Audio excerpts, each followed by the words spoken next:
Eu começo lhe fazendo uma pergunta, deputado. Nós vimos uma divulgação recente sobre popularidade do governo e o negócio não está bom para o lado do governo, né? A popularidade está ruim. Em algumas pesquisas já aparece como um recorde de impopularidade. Quero ouvir o olhar do senhor de dentro do Congresso. Parte do trabalho de um governo diz respeito aos assuntos que passam pelo Congresso. E se o Congresso não vota, se o Congresso não é maioria do governo, também esses assuntos não vão adiante. De que maneira tem sido esse cenário recentemente para vocês? Olha, de fato, né, o governo Lula não vive um bom momento. E eu gosto sempre de recordar que nas duas oportunidades que nós tivemos impeachment no Brasil, com Fernando Collor e com a Dilma Rousseff, em ambos existiu uma combinação de fatores, que foi uma crise econômica e baixa popularidade do presidente. Então, como eu, pelo menos, né, entendo que o Brasil está indo ladeira abaixo na área econômica, entendo que esse ano pode ser um ano em que realmente possa ocorrer o impeachment do Lula. As pessoas que foram enganadas por ele, acreditando que teriam picanha e cervejinha, já estão caindo na real. E realmente, depois, ainda que em meio ao recesso, nós tivemos toda essa questão relativa ao PIX, né, o governo Lula se desgastou ainda mais. E isso daí tende a piorar, porque aquela alta do dólar do ano passado, no final do ano passado, ela vai começar a ser sentida principalmente agora, no final de janeiro, começo de fevereiro, chegando nos supermercados. Então, a tendência é de que o governo viva dias ainda piores dentro do Congresso Nacional. O senhor citou a questão do impeachment, até já passo a palavra para a Basília Rodrigues, mas só para não perder esse gancho, o senhor citou essa questão e a gente sabe que quem tira da gaveta um pedido de impeachment é o presidente da Câmara dos Deputados, né? E o próximo presidente que deve ser eleito, porque a gente sabe que esse jogo já está articulado dentro do Congresso, é alguém que tem o apoio do partido que faz parte do governo federal. Levando isso em conta, o senhor avalia que possa ocorrer esse caminho de tirar da gaveta um pedido de impeachment? Tranquilamente, né? Todo impeachment, quando começa a se falar em impeachment, sempre os presidentes da casa, seja ele Eduardo Cunha ou mesmo em outras oportunidades, ele sempre fala que não colocará adiante. Mas aí vem a pressão popular, com a população na rua. E já está sendo marcada uma manifestação para março, né? Uma manifestação que deve ocorrer em todo o país. Ao exemplo do que ocorreu com a Dilma Rousseff, essa pressão pode perfeitamente fazer com que o presidente desengavete esse pedido de impeachment. Eu acabei de ver uma notícia recente agora aqui do Marcos Pereira, que é o 01 do Partido Republicano, e ele dizendo que em 2026 a tendência é que ele esteja mais ao centro-direita. Então, quando você vê partidos mais de centro direcionando-se, encaminhando mais para a direita, visando as próximas eleições, isso daí também é outro indicativo dessa possibilidade. Talvez na data de hoje, né, não tenha-se ainda o clima perfeito para se pautar o impeachment, mas nada impede que isso aí venha, como eu falei, com o agravamento com a piora da economia e também com a pressão popular. Eu acho que é totalmente factível que a gente tenha esse cenário até o final desse ano. Seguimos aqui ao vivo na CNN Brasil, no Live CNN, ouvindo o deputado federal Eduardo Bolsonaro. Basília Rodrigues. Deputado, obrigada por ter aceitado o convite para estar aqui ao vivo com a gente, neste horário, dentro do Live CNN. Você falou que este ano pode ser o ano de fazer avançar um pedido de impeachment contra o presidente Lula, também é um ano considerado de avanço no julgamento sobre o ex-presidente Jair Bolsonaro e o antigo governo e a chamada tentativa de golpe aqui no Brasil, né? A investigação da Polícia Federal.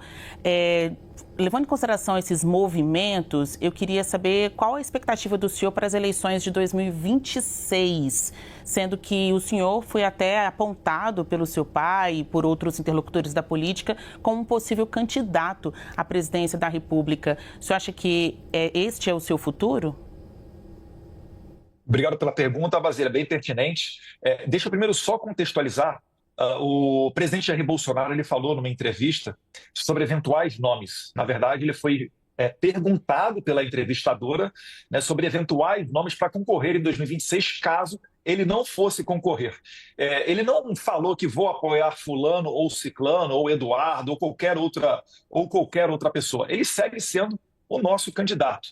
Eu acredito, né, que o Brasil condenar um ex-presidente que continua com seu mesmo patrimônio, que sempre falou, né, que não tomaria a vacina, mas que permitiria as pessoas tomarem quando elas bem entenderem. Uma pessoa que estava fora do Brasil, numa pseudo-tentativa de golpe, onde não foi apreendida uma arma, onde não foi dado um tiro, onde todas as pessoas que foram presas, basicamente, são pessoas que não tinham passagem nenhuma pela polícia. Teve pipoqueiro, autista, todo quanto é tipo de gente, e passaram meses presas. Então, essa investigação, que já é ilegal, porque nenhuma dessas pessoas tem foro privilegiado, jamais poderiam estar sendo julgadas pelo STF. Então, essas pessoas, nessa investigação, isso daí já corrobora a total perseguição que a gente está sofrendo. E eu gosto muito, para finalizar, de comparar com os Estados Unidos. O Trump também sofreu essa perseguição, que em inglês se dá o nome de lawfare, né, o ativismo judicial. E o Trump lá, a cada vez que ele era indiciado, ele subia nas pesquisas. Eu relembro aqui, a primeira entrevista, a primeira pesquisa, Paraná Pesquisa, que veio logo no dia do indiciamento de Jair Bolsonaro pela Polícia Federal.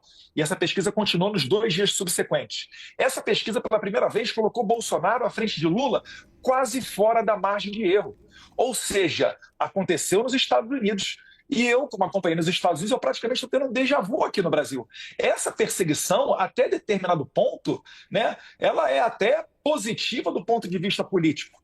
Porque o nome de Bolsonaro está circulando, as pessoas veem que é uma perseguição e torcem pelaquela pessoa que está sendo injustamente processada. É quase um filme de Rocky Balboa. O Rocky apanha o filme inteiro, aí as pessoas torcem pelo Rocky e no final ele vence. Deus quiser, vai ser assim também em 2026.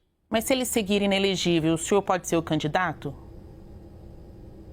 Basília, aí eu vou votar em quem o Jair Bolsonaro mandar. Se ele falar para eu votar no, como ocorreu no passado na eleição do Rio de Janeiro, né, no Macaco Tião, nos anos 90, eu voto no Macaco Tião. Né?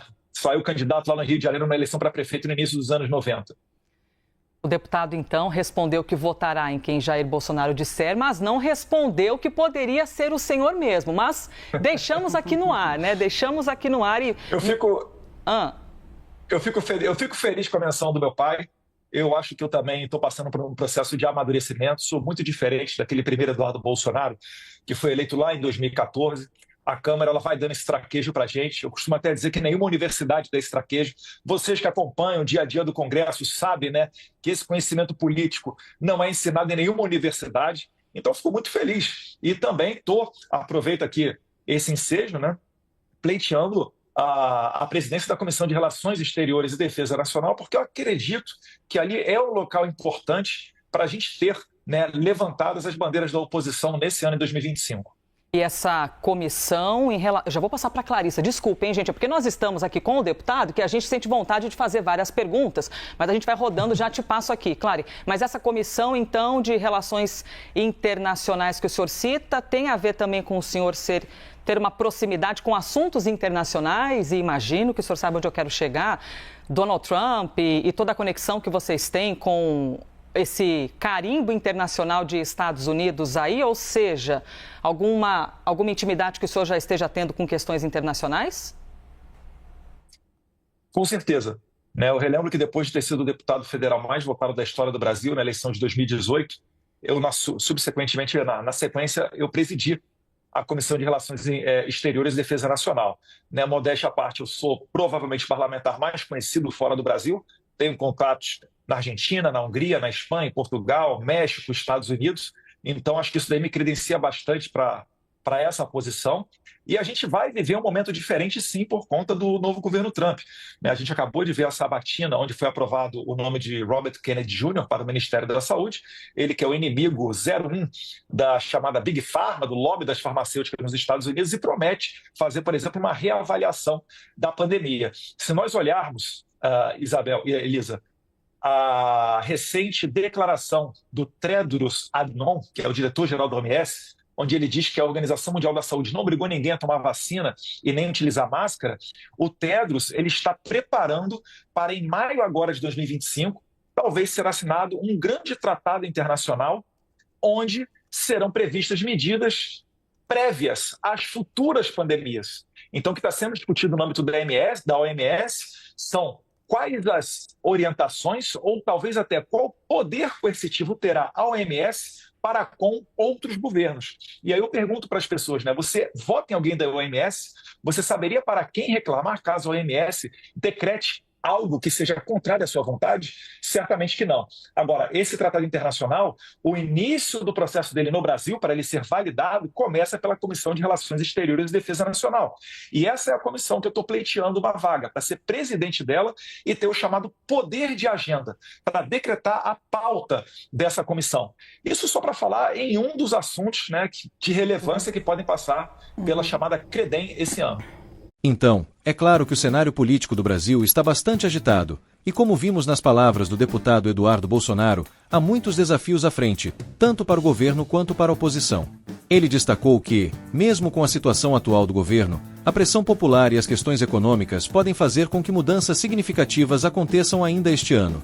Além disso, a sua visão sobre o impeachment e as movimentações de 2026 mostram que o cenário político está se moldando rapidamente.